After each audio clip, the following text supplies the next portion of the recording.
नमस्कार, मी अर्चना केतकर। आज चैत्र शुद्ध अष्टमी शके 1946 सादर करत आहोत ठाणे वार्ता। ठळक घडामोडी।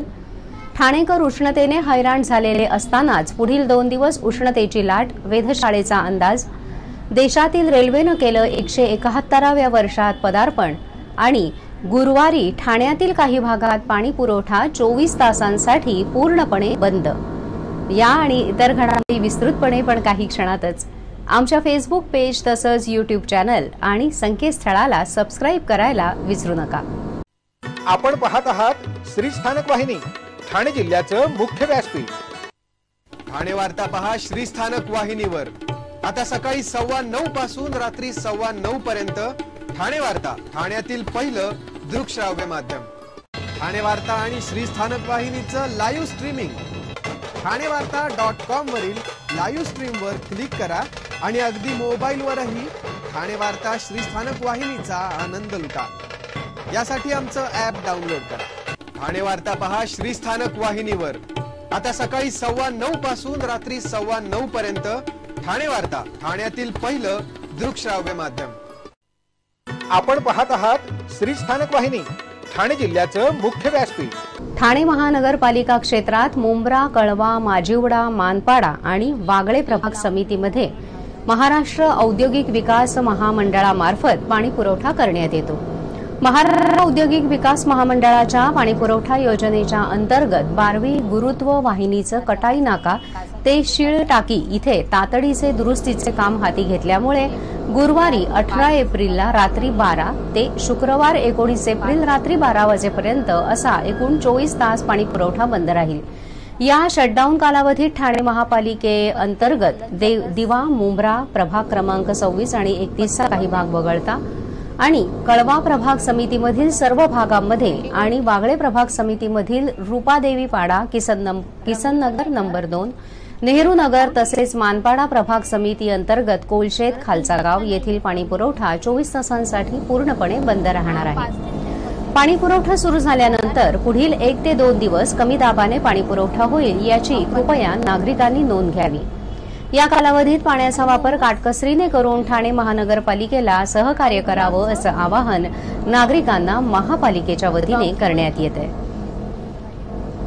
ठाणेकर उष्णतेने हैराण झालेले असतानाच पुढील 2 दिवस उष्णतेची लाट असणार असल्याचा अंदाज वेधशाळेने व्यक्त केला आहे। गेले 2 दिवस ठाण्यातील तापमानात चांगलीच वाढ झाली आहे। यामुळे उन्हाचा कडाका वाढला असून त्याचा फटका ठाणेकरांना बसलाय। वेधशाळेने ठाण्यातील तापमानाचा पारा काही भागात 41 अंशावर जाण्याचा अंदाज व्यक्त केलाय।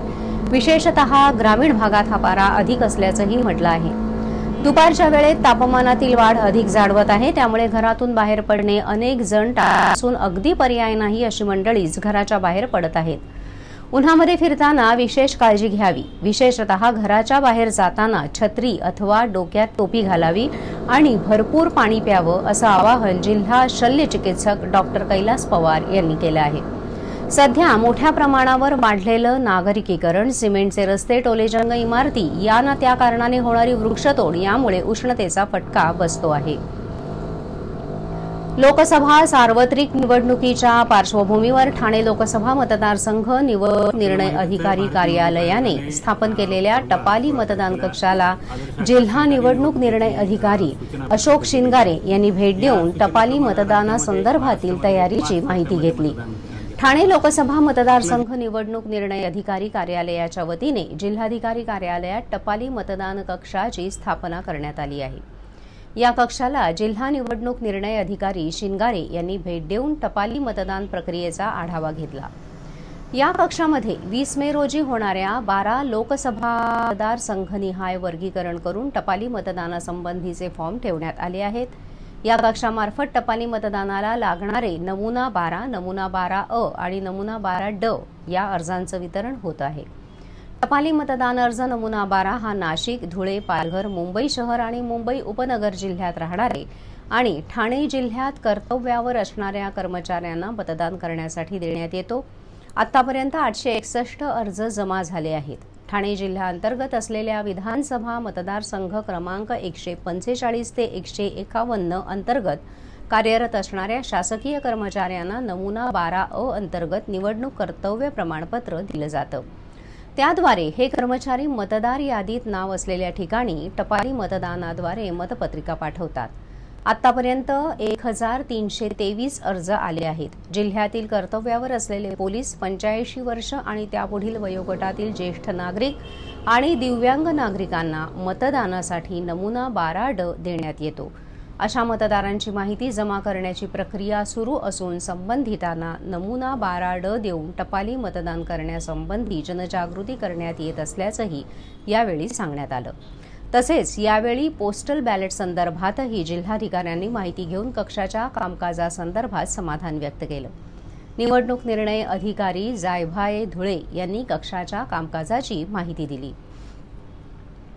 मॉरिशसमधील मराठी नृत्य आणि नाट्य कलाकारांनी साकारलेली अनोखी कलाकृती पाहण्याची संधी राज्यातील रसिकांना मिळणार आहे। Mauritius Marathi cultural centre trust याची निर्मिती असलेला हा कार्यक्रम 10 ते 19 एप्रिल या काळात राज्याच्या दौऱ्यावर आहे। त्यांचे सिंधुदुर्ग, रत्नागिरी आणि रायगड इथे प्रयोग झाले असून बुधवार 17 एप्रिल रोजी ठाण्यात सायंकाळी 6 वाजता डॉक्टर काशीनाथ घाणेकर नाट्यगृह मिनी थिएटर इथे त्यांचा प्रयोग होणार आहे।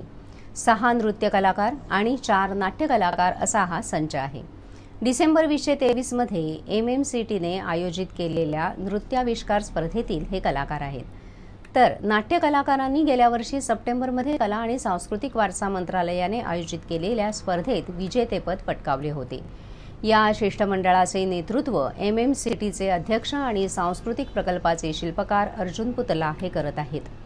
ठाण्यातील प्रयोग बुधवार 17 एप्रिल रोजी सायंकाळी 6 वाजता डॉक्टर काशीनाथ घाणेकर नाट्यगृह मिनी थिएटर इथे होणार आहे। या प्रयोगासाठी प्रवेश विनामूल्य आहे, त्याचा लाभ सगळ्यांनी घ्यावा असं आवाहन MMCTने केलं आहे। यापुढील घडामोडी एका छोट्याशा ब्रेकनंतर। कुठेही जाऊ नका, पाहत रहा फक्त ठाणे वार्ता। सर्व नागरिकांना आवाहन करण्यात येत आहे की सध्या डासांमार्फत पसरणाऱ्या डेंग्यू या आजाराचा प्रसार रोखण्यासाठी प्रत्येकाने पुढील प्रमाणे कार्यवाही करावी। डेंग्यू आजार एडिस इजिप्ती हा डास चावल्याने होतो। या डासांची पैदास साचलेल्या किंवा साचवलेल्या स्वच्छ पाण्यामध्ये होते। 8 दिवसांपेक्षा जास्त दिवस पाणी उघडे व साचून राहिल्यास त्यात डास अंडी घालतात। अंड्यांच्या अळ्या तयार होऊन पुढे डास तयार होतात। यासाठी आपल्या घरातील पाणी साठे उदाहरणार्थ बॅरल्स, पिंपे, टाक्या, हौद, रांजणे इत्यादी दर आठवड्याला रिकामे करून घासून पुसून कोरडे करून पुन्हा भरावे। 1 दिवस कोरडा दिवस म्हणून पाळावा। पाणी साठ्यांना घट्ट झाकणे बसवावीत किंवा जुनी साडी, चादर, धोतर यांनी बांधून झाकून ठेवावीत, म्हणजे डास त्यात जाऊन अंडी घालणार नाहीत। घराच्या गच्चीवर, आजूबाजूला, अंगणात कोठेही पाणी साचू देऊ नये। भंगार सामान उघड्यावर टाकू नये, उदाहरणार्थ टायर्स, प्लास्टिक सामान, कुंड्या, टाकाऊ वस्तू इत्यादी। अशा सामानात पावसाचे पाणी साठून त्यात डेंग्यूच्या डासांची पैदास होते। घरातील कूलर्स, फ्रीजच्या पाठीमागील ट्रे हे देखील वेळोवेळी कोरडे करावेत। लक्षात ठेवा, नुसत्या फवारणीने डास घनता कमी होत नाही, तर त्यासाठी डास पैदास ठिकाणे नष्ट करणे ही आपल्या सर्वांची जबाबदारी आहे। कोणताही ताप अंगावर न काढता जवळच्या शासकीय रुग्णालयात मोफत औषधोपचार घ्या। अशा प्रकारे नागरिकांनी सहकार्य केल्यास डेंग्यूचा प्रसार रोखणे सहज शक्य आहे। ब्रेकनंतर आपलं पुन्हा एकदा स्वागत। पर्यावरण अभ्यासक आणि पत्रकार प्रशांत रवींद्र सिनकर यांना वेईल फाउंडेशनचा आंतरराष्ट्रीय स्तरावर दिला जाणारा एशिया आयकॉन अवॉर्ड जाहीर झाला आहे। आशिया खंडातील कर्तृत्ववान व्यक्तींना हा प्रतिष्ठेचा पुरस्कार दिला जातो। ATM सेंटरमध्ये येणाऱ्या नागरिकांचे पिन नंबर आणि ATM घेऊन अनेकांना लुटणाऱ्या सराईत चोरटा दीपक झा याला कल्याणच्या महात्मा फुले पोलिसांनी अटक केली आहे। कल्याण स्टेशन परिसरात त्याने 16 नागरिकांना लक्ष्य केलं आहे। त्यांच्याकडून विविध बँकांचे 92 ATM कार्ड पोलिसांनी हस्तगत केले आहेत। मोठ्या प्रमाणात ATM कार्ड्स दीपक झा यांच्याकडे सापडले आहेत। दीपक झा याने एका साथीदाराच्या मदतीने किती लोकांना गंडा घातला असेल याचा अंदाज लागू शकतो। काही दिवसांपूर्वी कल्याणच्या महात्मा फुले पोलीस ठाण्यात 2 महिलांनी तक्रार केली। या दोघींची तक्रार एकच होती। त्या दोघी कल्याणमधील एका एटीएम सेंटरमध्ये गेल्या। त्यांनी सेंटरमधून पैसे काढण्याचा प्रयत्न केला। त्यांचे पैसे एटीएम मधून निघाले नाहीत। त्यांच्या मदतीसाठी एक तरुण पुढे आला। त्यानेही प्रयत्न केला, पैसे निघाले नाहीत। थोड्याच वेळात त्यांच्या खात्यातून मोठी रक्कम काढण्यात आली आहे असं त्यांना दिसलं। तक्रार आल्यानंतर पोलिसांनी या प्रकरणाचा तपास सुरू केला। तपास सुरू असतानाच पोलिसांकडे या प्रकरणी 16 तक्रारी प्राप्त झाल्या होत्या। महात्मा फुले पोलिसांकडे सीसीटीव्ही होता। त्या सीसीटीव्हीत 2 तरुण कैद झाले होते। अखेर त्यापैकी एक दीपक झा याला पोलिसांनी उल्हासनगरमधून अटक केली। त्याचा दुसऱ्या साथीदाराचा शोध सुरू आहे। दीपक झा यांच्याकडून विविध कंपन्यांचे 92 एटीएम कार्ड पोलिसांनी हस्तगत केले आहेत। दीपक झा याच्या गुन्ह्याची पद्धत अशी होती की एटीएम बाहेर तो उभा राहायचा। स्टेशन परिसरात एटीएम सेंटरमध्ये अनेक जण येत असतात ज्यांना एटीएम ऑपरेट करता येत नाही, त्याची माहितीही नसते। असा नागरिक जेव्हा एटीएम मध्ये पैसे काढण्यासाठी जातो त्यांच्या मदतीच्या नावाखाली दीपक झा आणि त्याचा साथीदार हे आत यायचे। पिनकोड काय टाकला जात आहे ते पाहून घ्यायचे। नंतर आतमध्ये जायचे, हातचलाखी करून एटीएम बदलून टाकायचे। दुसरा एटीएम कार्ड त्या नागरिकाच्या हाती द्यायचे। डुप्लिकेट एटीएमच्या सहाय्याने पैसे काढण्याचं नाटक करायचे। पैसे निघत नसल्याने नागरिक घरी जायचा। त्यानंतर दीपक झा आणि त्याचा साथीदार ओरिजिनल एटीएमच्या सहाय्याने पैसे काढून घ्यायचे। ठाण्याचे माजी महापौर अनंत तरे यांच्या मुलाचं आज दुःखद निधन झालं। पोटात झालेलं इन्फेक्शन आणि लो बीपी यामुळे जयेश यांचं निधन झालं। ते 45 वर्षांचे होते। उद्या सकाळी 9 वाजता त्यांची अंत्ययात्रा आहे। जयेशच्या पश्चात त्यांची पत्नी प्राजक्ता, मुलगी निशिता, आई, 2 डॉक्टर बहिणी, काका काकी, माजी नगरसेवक संजय तरे, महेश्वरी तरे असा परिवार आहे। देशात 14 ते 20 एप्रिल दरम्यान अग्निशमन सप्ताह पाळला जातो। त्याच पार्श्वभूमीवर कल्याण डोंबिवली महानगरपालिकेतर्फे आपत्कालीन परिस्थितीत नेमके काय करावे, स्वतःचा जीव वाचवून दुसऱ्यांना कसं वाचवावं यासाठी सामान्य जनतेला प्रशिक्षण देण्यात येते।